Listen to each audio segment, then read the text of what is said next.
Close your eyes for a second. Don't try to stop your thoughts. Just watch them.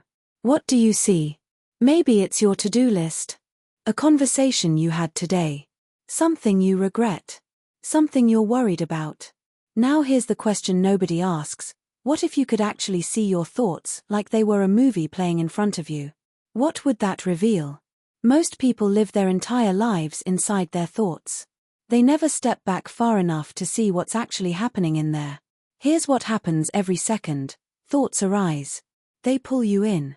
You react to them. New thoughts arise. New reactions. Loop repeats. It's like being in a theater, completely absorbed in the movie, and never realizing you're sitting in a seat. The thoughts feel real. The emotions they generate feel real. The stories they tell feel real. So you believe them.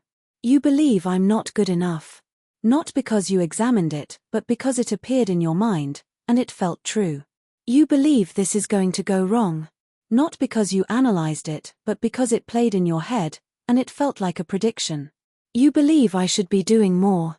Not because it's true, but because your brain keeps running that tape. Your entire inner life is being narrated by a process you didn't install and don't control. Try this right now. Think of something stressful. Something you've been worried about. Got it? Now, I want you to notice something. The worrying thought arises. And then there's a part of you that sees it arise. That part isn't worried. It's observing. That part is aware that the thought is there.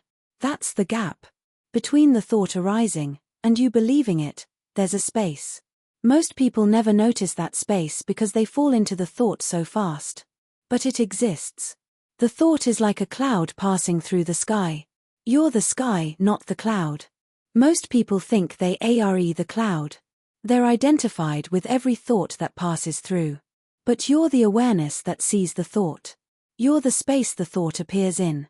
Let me make this concrete. Imagine your mind is a movie theater. The screen is always on. 24 hours a day. 365 days a year. The movie never stops. It's always playing thoughts, images, memories, conversations, worries, plans. Most people are inside the screen. They're in the movie. They think the movie is reality. But there's a projection booth. If you could step back into it, you'd see the screen from behind. You'd see that the movie isn't happening to you. It's just playing. And you, the one watching, are not in the movie. Your thoughts are being projected. But you are not your thoughts. This is what monks have been teaching for thousands of years. The mind is a cloud. You are the sky. Not, I should have positive thoughts. Not, I should eliminate negative thoughts. It's, I'm not the thought. I'm the awareness that notices the thought. That's a completely different relationship with your inner life. Here's why this matters. When you understand that thoughts are just mental events, not facts, not orders, not prophecies, you stop being controlled by them. You can have the thought I'm not good enough arise. And instead of believing it and feeling terrible, you can notice it arise, see it for what it is, just a thought, and let it pass. You're not repressing it. You're not fighting it. You're not trying to stop it. You're just not believing it. The thought can still be there. The emotion it generates can still be there. But you're not inside it anymore. You're not identified with it. You're in the projection booth, watching it on the screen. That's what people mean when they say you are not your thoughts. It's not a philosophical concept. It's a practice. It's a skill you can build. Every time you notice a thought arise and don't engage with it, you strengthen that muscle. Every time you observe your mind without judging it, you're building the gap. Eventually, the thoughts still come. But you stop being their puppet. Now, here's how to actually use this. Not, clear your mind. Good luck with that. Not, think positively. That's just replacing one lie with another. Here's what actually works. First, practice catching yourself. When you notice you're lost in a thought, that's already the practice working. You just caught yourself. That's the moment of stepping back. Second, name the thought. Worrying, judging, regretting, planning. Just label it. This creates distance between you and the thought. Third, ask, is this thought true? Not, should it be true? Just, is it true? Usually, you'll find you don't actually know if it's true. It's just a thought. Fourth, let it be there. The thought can be there. You don't need to fight it or fix it. Just, let it be there while you continue being the awareness watching it. This is meditation. Not emptying the mind. Just, noticing what's there without being in it.